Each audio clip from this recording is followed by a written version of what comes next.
Olá, pessoal! A demonstração de hoje é deste lindo caminho de mesa feito em vagonite. É um bordado que chamamos de vagonite. É um caminho muito bonito. Tenho este caminho há muito tempo, há muitos anos. É um bordado de vagonite no tecido. E este tecido, ele também é próprio para a vagonite.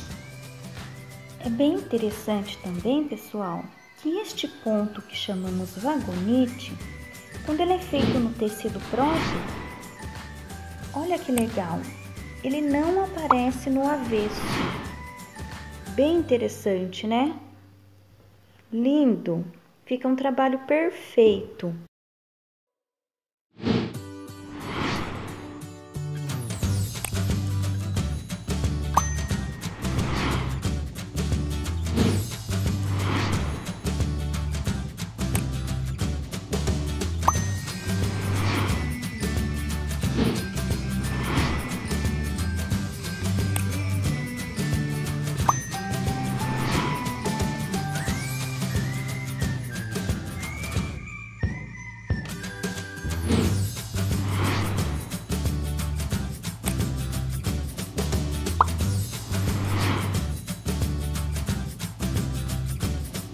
Tenham gostado dessa sugestão, deste vídeo de hoje, e até o próximo vídeo.